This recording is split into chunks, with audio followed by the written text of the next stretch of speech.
Majority Leader. In a few moments, my friend Senator Peters will offer an amendment that responds to the reports of unusual drone activity, and I thank him for his great work and leadership on this.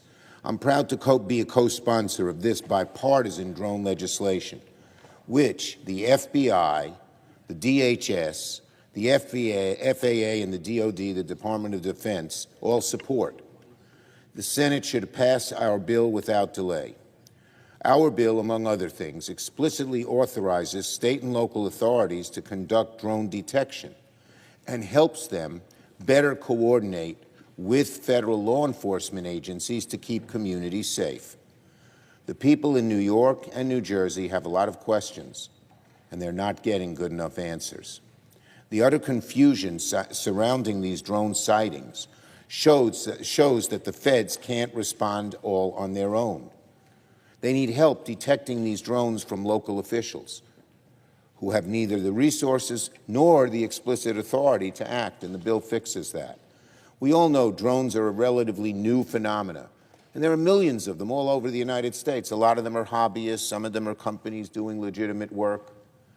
But the federal government just doesn't have the ability or resources. If we were to say the federal government should look at this completely, they'd be taken away from so many other important jobs. So the most logical thing to do is say, let the localities have some authority. These are law enforcement authorities.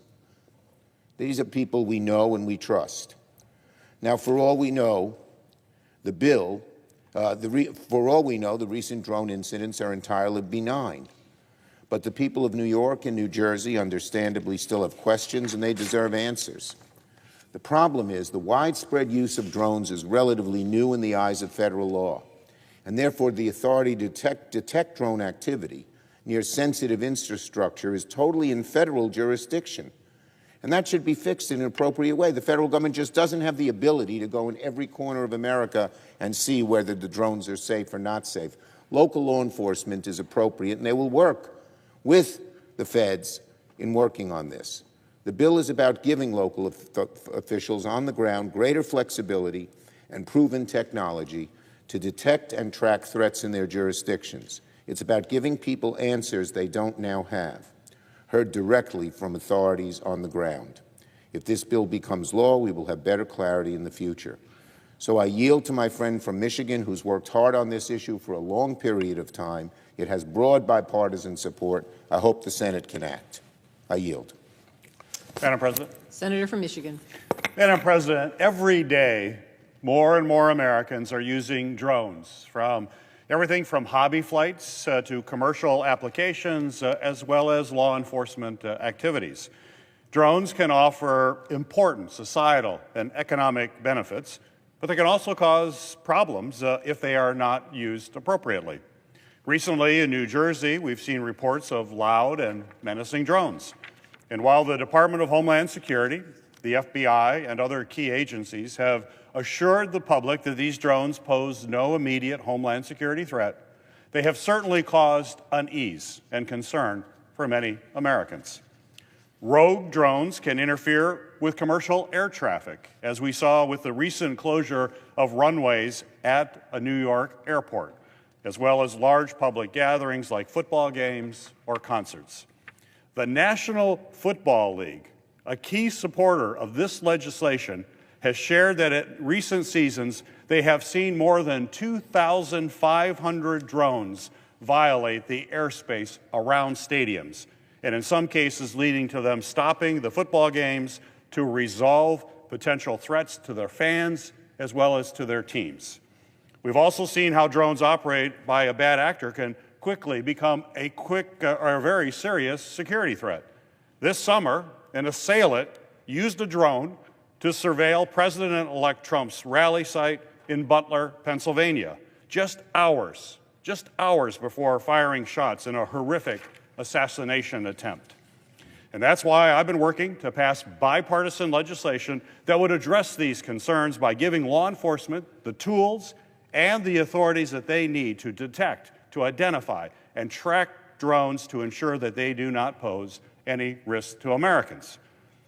My legislation, which passed out of the committee that I chair, Homeland Security and Government Affairs, passed unanimously last Congress, out of committee, would equip law enforcement agencies, including state and local police, like the officials currently dealing with the ongoing situation in New Jersey, with the tools to better detect and to track drones and identify cases where they may pose a security threat to large public gatherings, airports, critical infrastructure facilities, as well as our communities.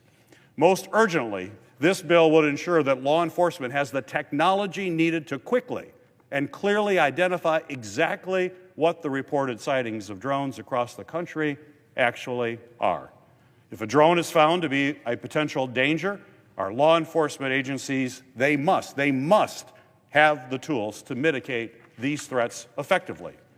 And that's why my bill would allow the Department of Homeland Security and the Department of Justice to operate a pilot program so that state and local law enforcement agencies can conduct drone mitigation activities to safely disable threatening drones before they cause serious harm. This legislation has strong bipartisan support here in the U.S. Senate. We currently have 28 co-sponsors from both sides of the aisle, 14 Democrats, 11 Republicans, and 3 independents. And as the number of registered drones continue to grow, so does the need to pass this critical legislation to ensure that our law enforcement agencies can address these potential threats. So I urge my colleagues to join me in passing this common sense bill to safeguard our homeland and ensure that law enforcement can better protect our communities from the potential threats posed by recklessly or nefariously operated drones. So I ask unanimous consent that the Committee on Homeland Security and Government Affairs be discharged from further consideration of S. 1631, and the Senate proceed to its immediate consideration, that the Peters substitute amendment, which is at the desk, be considered and agreed to, and the bill as amended be considered read a third time and passed, and the motion to reconsider be considered made and laid upon the table with no intervening action or debate. Is there an objection? Madam President, Senator from Kentucky. reserving the right to object. No one disputes that drones flying in airspace could be a danger, that drones flying over the Super Bowl could be a danger, that drones flying over our military bases could be a danger. That's why it's illegal. It's currently illegal, and the federal government has the capacity to investigate and stop drones that are in airspace, over our military bases, following our ships. We have that capacity.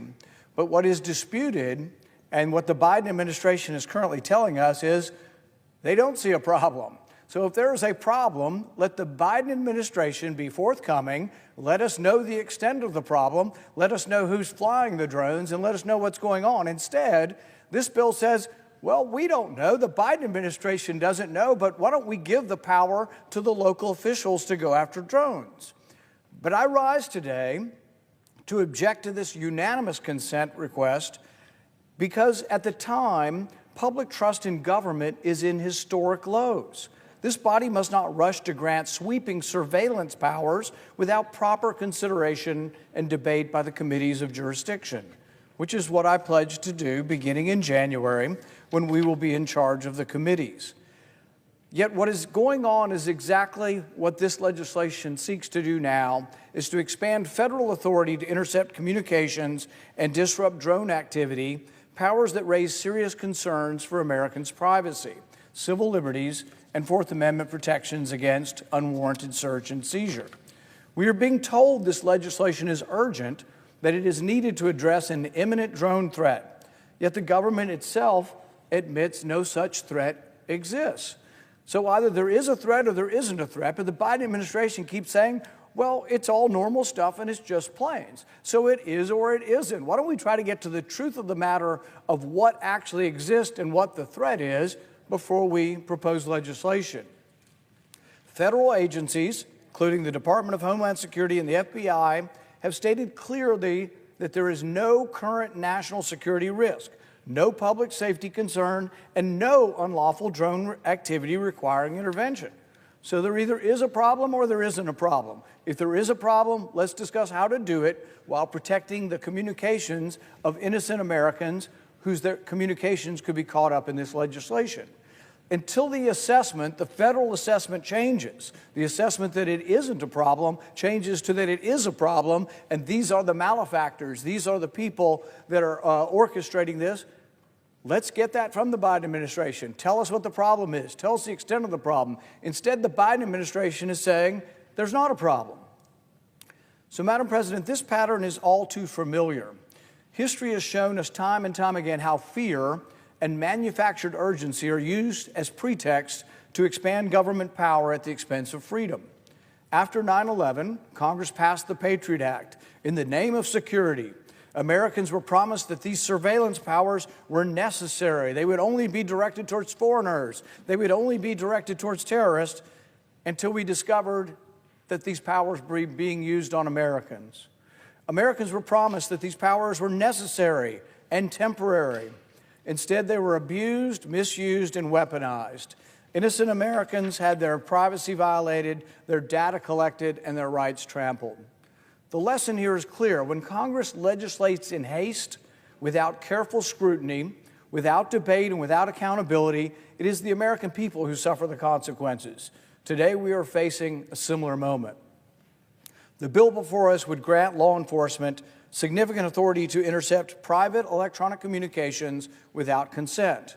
For example, the bill would allow the government to conduct dragnet surveillance of the phones innocent Americans traveling through U.S. airports as long as the government claims they are doing it to neutralize a drone.